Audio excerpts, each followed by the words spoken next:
ఇక్కడ నుంచి ఈ చుట్టుపక్కల కనిపిస్తున్న ల్యాండ్ మొత్తం మనకి ఈ చుట్టుపక్కల ఎక్కడైతే కనపడుతుందో ఇది మొత్తం కూడా ప్రభుత్వ స్థలం కంప్లీట్గా. ఎంఐహెచ్ కంపెనీ అక్రమాల గురించి మనతో మాట్లాడడానికి కొంతమంది స్థానికులు ఉన్నారు. ఒకసారి వాళ్ళతో మాట్లాడదాం.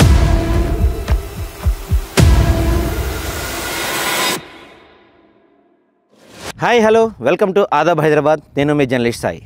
ఈరోజు మనం వరంగల్లోని దేశాయిపేటలోని ఎంఐహెచ్ అనే ఒక సంస్థ చేస్తున్న అక్రమాల గురించి గత కొన్ని రోజులుగా ఆదాబ్ హైదరాబాద్ పోరాటం చేస్తూ వస్తుంది.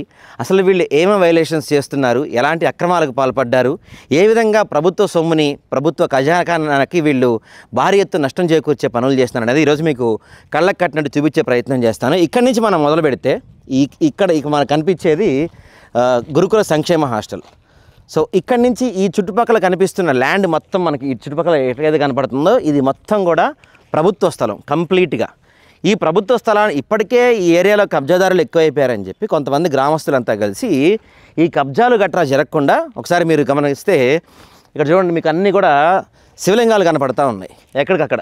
ఎందుకు ఈ శివలింగాలు పెట్టారు, ఏంటి అసలు ఇక్కడ చరిత్ర అని చెప్పి మేము ఎంక్వైరీ చేసే ప్రయత్నం చేస్తే ఇక్కడ పూర్తి స్థాయిలో ఎవరికి పడితే వాళ్ళు వచ్చి ఈ ప్రాంతం మొత్తాన్ని తమ ఇష్టానుసారంగా కబ్జాలకు పాల్పడుతున్నారు, కబ్జాలు చేసేస్తున్నారని, దేవుడి విగ్రహాలు పెడితే కనీసం ఆ జోలికి రాకుండా ఉంటారని చెప్పి గ్రామస్తులందరూ కలిసి ఇక్కడ దేవుడి విగ్రహాలు ఏర్పాటు చేశారంట. అయినా కూడా ఈ ఎంఐహెచ్ అనే కంపెనీకి సంబంధించిన మందా అశోక్ గారు వీళ్ళందరూ కలిసి చక్కగా ఈ చూడండి మనకు కనపడతా ఉంది, ఇది గురుకుల సంక్షేమ హాస్టల్. ఇక్కడి నుంచి కొద్ది దూరంలోనే పూర్తిగా 100 ఫీట్లలో సీసీ రోడ్డు వేసుకుంటూ వచ్చారు. ఇది మొత్తం కూడా గవర్నమెంట్ ల్యాండ్లో ఇంత పెద్ద సీసీ రోడ్ వేసుకుంటూ వచ్చారు. మరి మీరు గమనిస్తే ఈ హాస్టల్ కంప్లీట్ అయిన తర్వాత అక్కడి నుంచి కనీసం వాటర్ వెళ్ళటానికి కానీ రావటానికి కానీ ఒక దారి లేకపోయేసరికి వీళ్ళు ఈ సీసీ రోడ్ని పగలగొట్టుకొని ఒక చిన్న కాలువ దవ్వుకున్న పరిస్థితి మనకు కనిపిస్తుంది. ఇదిగో చూడండి, ఇదిగో ఈ మొత్తం కూడా ఇక్కడి నుంచి ఇక్కడికి వెళ్ళటానికి వీళ్ళని పైప్ లైన్ వెళ్ళటానికి కానీ వాటర్ వెళ్ళటానికి కానీ ఏది దారి లేకపోతే ఈ హాస్టల్ వాళ్ళు ఇది తవ్వుకున్న పరిస్థితి మనకు క్లియర్గా కనిపిస్తుంది. అయితే ఇక్కడ చూస్తే మీరు ఒకసారి మొత్తం 100 అడుగుల మేర అక్కడి నుంచి ఇక్కడ వరకు సీసీ రోడ్డు. ఇంత పెద్ద సీసీ రోడ్డు ఎవరికి వరంగల్లో ఉన్న ఒక్క ప్రభుత్వాధికారి కళ్ళకు కనపడతలేదా? ఈ సంక్షేమ హాస్టల్కి సంబంధించిన ప్రభుత్వ స్థలాన్ని ఆక్రమించి ఇంత పెద్ద రోడ్డు వేసి ఈ రోడ్డు పైన వీళ్ళకి సంబంధించిన వెంచర్ ఏదైతే ఉందో, ఇంకా వెంచర్కి పూర్తిస్థాయి అనుమతి రాలేదనుకోండి, ఆ వెంచర్ కోసం ఇక్కడికి గ్రావెల్ తరలిస్తానికి ప్రభుత్వ స్థలాన్ని కబ్జా చేసి రోడ్డు వేసి మొత్తం చక్కగా వాళ్ళ ఆక్రమించిన స్థలం ఏదైతే ఉందో ఆ స్థలానికి వీళ్ళు మోరం తరలించే ప్రయత్నం చేస్తున్నారు. చూడండి, మొత్తం మీరు ఒకసారి చూస్తే మీకు మొత్తం చూపిస్తాను నేను. అక్కడి నుంచి మొదలు పెడితే మనం దాదాపుగా సంక్షేమ హాస్టల్ స్టార్టింగ్ నుంచి మొదలు పెడితే దాదాపు ఈ మొత్తం ప్రాంతం కూడా చూడండి మొత్తం ఆక్రమించి సీసీ రోడ్డు వేసుకుంటూ వచ్చారు. ఇక్కడ నుంచి మళ్ళీ వాళ్ళ వెహికల్స్ అవి తిరగడానికి లారీలు ఇట్లాంటివి తిరగడానికి కూడా చక్కగా ఇదిగో ఇంత పెద్ద స్థాయిలో ఇదిగో ఇక్కడ చూడండి, ఇంత స్థాయిలో మొత్తం రోడ్డు వేసుకుంటూ వచ్చారు, సీసీ రోడ్డు. సరే, ఇంత సీసీ రోడ్డు వేశారు కదా, ఇంత సీసీ రోడ్డు వేసి వీళ్ళ వెంచర్ ఇది అంటే వీళ్ళు రైతుల దగ్గర నుంచి డెవలప్మెంట్ కోసం 60:40 రేషియోలో తీసుకొని డెవలప్మెంట్ కోసం తీసుకున్న ఈ స్థలం అన్నమాట. ఇది ఈ స్థలంలో మోరం అంటే గ్రావెల్ వేయటం కోసం వీళ్ళు ప్రభుత్వ స్థలాన్ని కబ్జా చేసుకుంటూ వచ్చి ఈ రోడ్డు ద్వారా అక్కడ గ్రావెల్ పోసారు. పోనీ ఆ గ్రావెల్ పోసిన దాంట్లో ఏమన్నా రండి చూపిస్తాం మీకు. ఆ గ్రావెల్ ఎక్కడి నుంచి తెచ్చారు, అసలు ఆ గ్రావెల్ కథ ఏంటి అని మేము ఎంక్వైరీ చేస్తే ఇంకా మరింత విస్తృతపోయే అంశాలు, మరింత ఆశ్చర్యకొలిపే అంశాలు.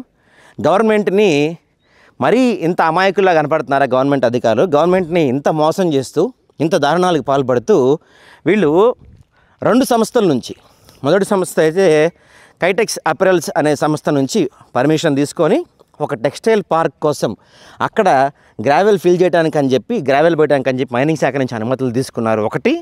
రెండోది ఏకంగా ఇక్కడ ఇందాక మనం దేవుడి విగ్రహాలు చూసాం కదా, శివలింగాలు ఇవన్నీ చూసాం కదా, వాటినే పట్టించుకోని వాళ్ళు ఇంకా అమ్మవారిని ఏం పట్టించుకుంటారు చెప్పండి? వరంగల్ భద్రకాళి అమ్మవారి చుట్టూతా మాడవీధుల్లో వేయటం కోసం మోరం అని చెప్పి కాంట్రాక్ట్ తీసుకొని కానీ ఆ మోరం తెచ్చి కూడా ఇక్కడ వేస్తున్నారు. రండి మీకు చూపిస్తాను. దాదాపుగా ఇది 15 నుంచి 20 ఎకరాల స్థలం అని చెప్తున్నారు. ఇదే వాళ్ళు డెవలప్మెంట్కి తీసుకున్న రైతుల నుంచి 60:40 రేషియోలో డెవలప్మెంట్కి తీసుకున్న స్థలం ఇదే. ఇక్కడ మీకు కనిపిస్తుంది ఆ గ్రావెల్ ఏదైతే ఉందో ఆ గ్రావెల్ మొత్తం కూడా మైనింగ్ శాఖని తప్పుదోవ పట్టించి మైనింగ్ శాఖ నుంచి తప్పుడు అనుమతులు తీసుకొని మైనింగ్ శాఖకేమో హైటెక్స్ అపెరల్స్ అనే సంస్థ ఒక టెక్స్టైల్ పార్క్ కోసం అని చెప్పి ఒక పర్మిషన్ తీసుకొని, ఇంకోటేమో భద్రకాళి అమ్మవారి మాడవీధుల్లోకి ఈ గ్రావెల్ వేయడానికి అని చెప్పి ఆ 2 పర్మిషన్లు తీసుకొని ఆ మోరం మొత్తం తీసుకొచ్చి ఇక్కడ నింపే ప్రయత్నం చేస్తూ ఉన్నారు. మన కళ్ళ ముందు కనిపిస్తూ ఉంది క్లియర్గా. ఈ మొత్తం 15 ఎకరాల్లో ఉన్న ఈ స్థలం మొత్తంలో కూడా వీళ్ళు నింపిన గ్రావెల్ ఏదైతే ఉందో అది మొత్తం అక్కడి నుంచి తీసుకొచ్చింది. దీంతోపాటుగా మరొక విషయం ఏంటంటే, దీనికి ఇప్పుడు వీళ్ళు వెంచర్ పర్మిషన్ కోసం వెళ్తున్నారంట. మా ప్రతినిధి వీళ్ళని అడిగే ప్రయత్నం చేశారు, గవర్నమెంట్ స్థలంలో మీరు రోడ్డు ఎలా వేశారు, అది ఎలా వైలేషన్ కదా అంటే, మమ్మల్ని మంత్రే వేసుకోమన్నారు, మంత్రే మా వెనకాల ఉన్నారు, మేము గవర్నమెంట్ స్థలంలో రోడ్డు వేసుకున్నా గవర్నమెంట్ స్థలాన్ని ఆక్రమించినా అడిగేవాళ్ళు ఎవరు లేరు, మంత్రే మమ్మల్ని రోడ్డు వేసుకోమని చెప్పారని చెప్పి మాకు సమాధానం చెప్తున్నారు. ఇక్కడికి వచ్చి చూస్తే ఈ మొత్తం స్థలంతో పాటు మనకు ఆ కనిపించేదంతా కూడా చెరువు కట్ట అనమాట. చూసారా, ఆ చెట్లు కనపడుతున్నాయి కదా, ఆ వెనక మొత్తం కూడా చెరువు, అదంతా ఒక చెరువు కట్ట. సో చెరువు కట్టకు ఆనుకొని ఉన్న స్థలానికి వెంచర్ పర్మిషన్ ఎలా వస్తున్నాయి, వెంచర్ పర్మిషన్ కోసం ఎలా వెళ్తున్నారు, అసలు ఒక దారి లేని, ఒక రోడ్డు లేని ఒక స్థలానికి వెంచర్ పర్మిషన్ ఎలా రాబోతుంది, దానికి కూడా మంత్రి గారి వెనకాలండి నడిపిస్తున్నారా? మంత్రి గారి ఆశీస్సులుంటే రోడ్డు లేకపోయినా దారి లేకపోయినా చెరువు పక్కన ఉన్న, ఆఖరికి చెరువులో ఉన్నా సరే పర్మిషన్స్ వచ్చేస్తాయా అనేది ఇప్పుడు వరంగల్ ప్రజలందరూ మాట్లాడుకుంటూ ఉన్నారు. నిజంగా పూర్తి స్థాయిలో దీనిపైన సమగ్ర విచారణ జరిపి ఏదైతే ప్రభుత్వాన్ని అటు మైనింగ్ శాఖల్ని మోసం చేస్తూ 2 కంపెనీల పేరుతో అనుమతులు తీసుకొని ఆ గ్రావెల్ మొత్తం తెచ్చి దాదాపు కొన్ని కోట్ల విలువైన గ్రావెల్ మొత్తం తెచ్చి ఇక్కడ పోశారు. అంతేకాకుండా ప్రభుత్వ స్థలాన్ని పూర్తిగా ఆక్రమించి ప్రభుత్వ స్థలాన్ని ఒక సీసీ రోడ్డు వేసి వీళ్ళ వెంచర్ డెవలప్మెంట్ కోసం, ఆ వెంచర్ గ్రావెల్ వేయటం కోసం, ఆ వెంచర్ల మోరం నింపడం కోసం ప్రభుత్వ స్థలాన్ని కబ్జా చేసి కొన్ని వందల కోట్ల విలువైన ప్రభుత్వ స్థలాన్ని కబ్జా చేసి సీసీ రోడ్డు వేసుకున్నారు.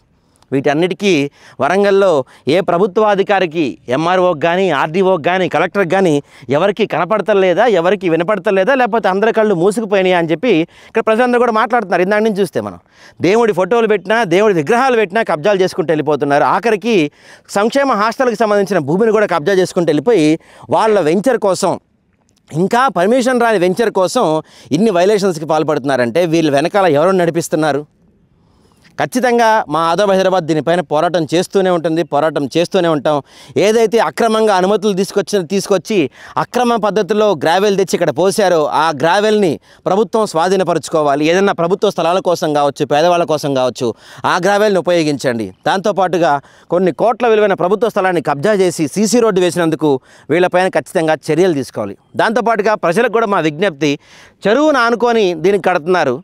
రేపటి రోజున మరి మంత్రి గారి దయవల్లో, ఇంకేదేని దయవల్లో వెంచర్ పర్మిషన్స్ కూడా వచ్చేస్తే దీనికి, ఇక్కడ మీరు తీసుకున్న స్థలం రేపటి రోజున హైదరాబాద్లో లాగా ఇక్కడ కూడా హైడ్రా లాంటి ఏదైనా సంస్థ ఏర్పాటు చేస్తే, ఎందుకంటే ముఖ్యమంత్రి గారు అన్ని జిల్లాల్లో హైడ్రా లాంటి సంస్థలను ఏర్పాటు చేస్తామని చెప్తున్నారు. కాబట్టి ఇక్కడ కూడా హైడ్రా లాంటి సంస్థను కనుక ఏదైనా ఏర్పాటు చేస్తే ఖచ్చితంగా ఈ మొత్తం స్థలం కూడా ఆ చెరువుకు ఆనుకొని ఉంది కాబట్టి అది ఖచ్చితంగా బఫర్ జోన్లోకి వస్తుంది, FTL 10లోకి వస్తుంది.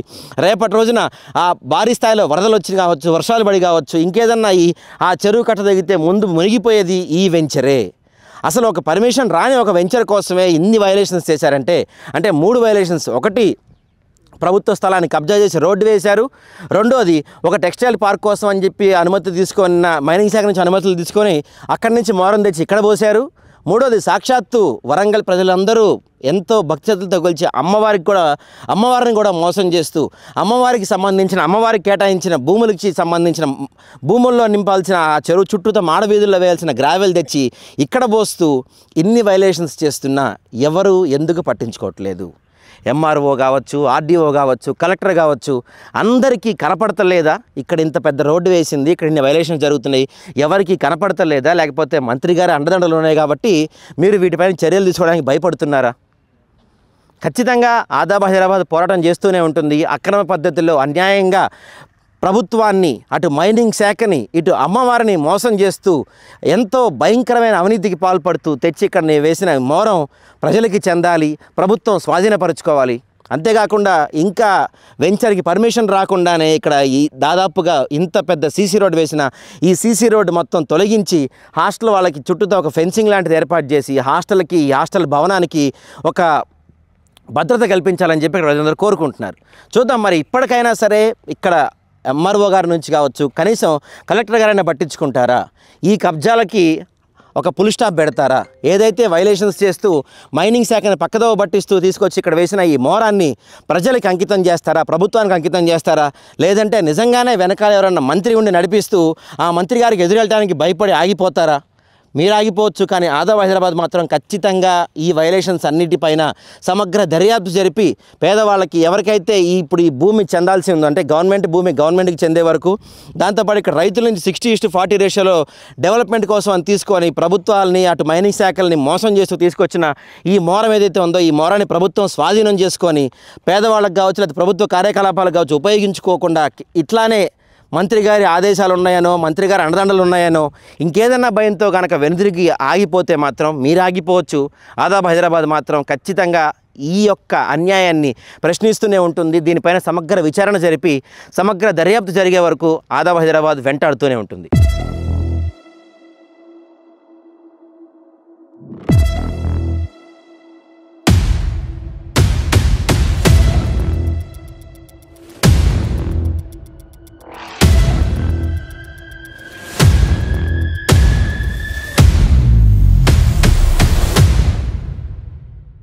సో ఇక్కడ నుంచి ఈ చుట్టుపక్కల కనిపిస్తున్న ల్యాండ్ మొత్తం మనకి ఈ చుట్టుపక్కల ఎక్కడైతే కనపడుతుందో ఇది మొత్తం కూడా ప్రభుత్వ స్థలం కంప్లీట్గా.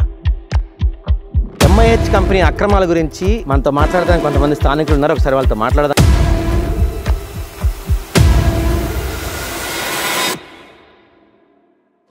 సో ఈ ఎంఐహెచ్ కంపెనీ అక్రమాల గురించి మనతో మాట్లాడడానికి కొంతమంది స్థానికులు ఉన్నారు, ఒకసారి వాళ్ళతో మాట్లాడదాం, మనం మాట్లాడే ప్రయత్నం చేద్దాం.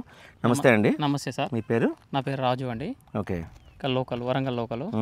ఇక్కడ ఎంఐహెచ్ కంపెనీ గత సంవత్సరం నుంచి మేము చూస్తున్నటువంటి గత ప్రభుత్వంలో కూడా ఇక్కడ అక్రమంగా వినియోగించుకొని దాన్ని అక్రమ పద్ధతిలో లూప్ లైన్లో తీసుకెళ్తామనే ఉద్దేశంతోనే మేము తిరగబడి మేము స్థానిక నాయకులతో కలుపుకొని దాన్ని వేరే రకంగా ప్రభుత్వ భూమిని అన్యక్రాంతం కాకుండా పెట్టడం జరిగింది. తదనుగుణంగా గవర్నమెంట్ చేంజ్ అయిన తర్వాత ఇప్పుడు గత రోజుల నుంచి ఈ యొక్క పర్మిషన్ రాకపోయినా కూడా ఎంఐహెచ్ కంపెనీ దానికి ప్రజల యొక్క అండదండ లేకున్నా కూడా గవర్నమెంట్ని తన యొక్క ఆధీనంలో పరుచుకొని ఏదైతే రాజకీయ నాయకులు వాళ్ళ యొక్క అండదండలు, అలాగే మన యొక్క ప్రభుత్వ అధికారుల యొక్క అండదండలతోటి ఈ యొక్క 10 నుంచి 20 ఎకరాలను 40:60 రేషియోతో తీసుకోవడం జరిగింది. దీన్ని మేము గత 2-3 రోజులు చూసి మేమే స్థానిక ప్రజలము అవాక్కయ్యి ఇటువంటి జరిగినటువంటి దానికి ఎటువంటి ప్రభుత్వ అధికారుల హస్తం ఉందనేటువంటిది మేము కూడా ఫైట్ చేయడం జరుగుతుంది. ఈ ప్రజల తరపున దీన్ని సక్రమైన పద్ధతిలో ప్రభుత్వానికి ఈ యొక్క భూమిని, ఈ యొక్క గ్రావిటీ ఏదైతే ఉందో దీన్ని అన్నిటినీ ప్రభుత్వానికి అందే విధంగా తగిన చర్యలు తీసుకోవాలని చెప్పి ప్రభుత్వ అధికారులకి విన్నవించడం జరుగుతుంది. అలాగే ఇక ముందు కూడా మేము ఫైట్ చేయడానికి వెనకాడే సమస్య లేదని కూడా మేము ప్రజల తరపున కోరడం జరుగుతుంది. Thank you sir. మీరు చెప్పండి. ఈ ఎంఐహెచ్ కంపెనీ చేసే అక్రమాలను, అన్యాయాలను వెలుగులోకి తీసుకొచ్చి దీనిలో భాగస్వామ్యమైన వారందరిపైన కఠిన చర్యలు తీసుకోవాలని మేము అధికారులను వరంగల్ ప్రజల తరపు నుంచి కోరుతున్నాము. అధికారులు అసలు దీని గురించి ఇంత జరుగుతున్నప్పటికీ పట్టించుకోవట్లేదంటే మేమైతే నమ్మట్లేదు. ఇందులో అధికారులది ఎంతో అంత హస్తం ఉందని మాకు కూడా అర్థమవుతుంది. కాకపోతే ఇప్పటికైనా కూడా అధికారులు దీని మీద చర్య తీసుకొని ఈ భూమిని కబ్జా నుంచి బయటికి రప్పించి గ్రామ ప్రజలకు అందించాలని మేము కోరుకుంటున్నాం. ఇక్కడ జరుగుతున్న అన్యాయాలను, అక్రమాలను ఈ దగ్గరుండి ఈ ప్రజాప్రతినిధులు కానీ, ఈ అధికారులు కానీ చాలా వరకు ఈ రోడ్డు, ఇప్పుడు ఫర్ ఎగ్జాంపుల్ ఈ రోడ్డు 2000 గజాలు ఆక్రమించారు. దీనికి కావాల్సింది ఇప్పుడు సీసీ రోడ్లు వేసారు. పర్మిషన్ ఎవరు ఇచ్చారు కూడా అది ఎవరికి తెలియకుంటుంది. అధికారులు అక్రమార్జనలతో వాళ్ళ లంచాలకు మత్తులో మునిగి ఇవన్నీ పర్మిషన్స్ ఇవ్వకుండానే వీళ్ళందరూ కంటిన్యూ చేశారు. మేమందరూ చూస్తున్నాం, ఇక్కడ చాలా ఇయర్స్ నుంచి చూస్తున్నాం. ఇది ఒక నార్మల్గా ఒక చిన్న కుంట ఇది. సో ఈ కుంటని ఇవన్నీ చెరువు చిన్న కుంటను ఇదంతా మొరం పోసి మొత్తం చేసి ప్లాటింగ్ చేసాలి. ఇది సమంజసం కాదు. కావున అధికారులు పట్టించుకొని ఇప్పుడైనా తగిన న్యాయం చేయాలని కోరుకుంటున్నాం.